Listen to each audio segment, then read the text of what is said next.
Júlia. Existem muitas formas de conhecimento, entre elas o religioso, filosófico, senso comum e o conhecimento científico. O mais aceito é o científico, pois ele possui um método que é capaz de comprovar a sua veracidade. O método científico é aplicado em experiências e ele deve ser seguido à risca, pois somente assim é possível comprovar os resultados. Ele é composto pelas seguintes etapas: observação, problematização, formulação de hipóteses, experimentação, análise e conclusão. Eu sou a Larissa e, bom, somente analisando o método usado para obter o conhecimento científico, é possível perceber que ele, além de sistemático, também busca ser o mais racional possível, tentando explicar os fatos de maneira objetiva e apresentando provas. Mas não é só porque ele é obtido através de todos aqueles métodos que não pode ser questionado. As informações obtidas nesses experimentos devem ser questionadas e reanalisadas pela comunidade científica, pois nada garante que o pesquisador testou todas as possibilidades de resultados que o experimento poderia ter e que não houve nenhum erro durante o processo. O experimento só pode ser validado após ser repetido várias e várias vezes por diferentes cientistas, sendo que os resultados obtidos devem ser sempre iguais. Ana Luísa. A eficácia da cloroquina pode ser comprovada através do método científico, onde o problema seria a Covid-19 e o objetivo seria encontrar a cura para essa doença.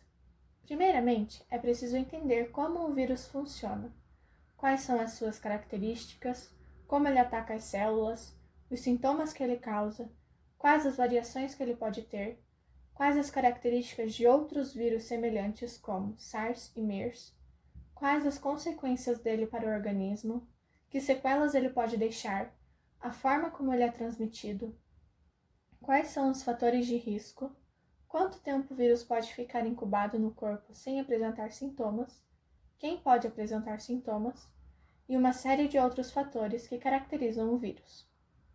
O segundo passo, depois de entender a doença, é formular hipóteses sobre o que pode minimizar ou, até mesmo, parar a atividade do vírus no organismo.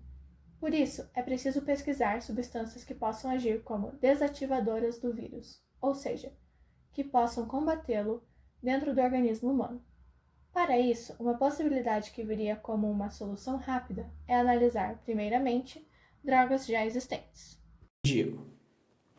A partir da conclusão da fase das hipóteses, é realizada a experimentação, ou seja, o uso em organismos vivos, contaminados com o Covid-19. Nesse caso, a medicação usada seria a cloroquina ou a hidroxicloroquina. A droga deve ser testada primeiramente em laboratório, sem que o medicamento seja utilizado em humanos. Após a aprovação para testes em humanos, é preciso separar os participantes do teste em grupos. Um recebe a medicação, outro recebe um placebo.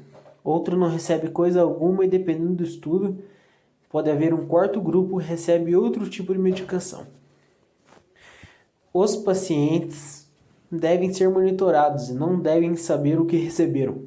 Se foi um placebo, o remédio em questão, nada, ou outro tipo de remédio. Os grupos devem ser analisados pelo mesmo período de tempo. Riquelme. Após a conclusão das experimentações, é preciso analisar os resultados obtidos no final e as anotações feitas sobre cada paciente durante o experimento.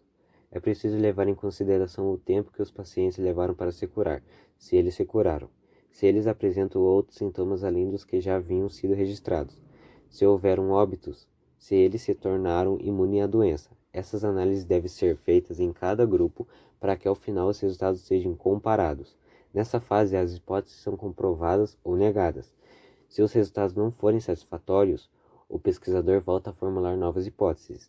Se os resultados forem satisfatórios, o cientista revisa todas as etapas novamente e produz uma teoria, que deve ser publicada para que toda a comunidade científica tenha acesso ao experimento.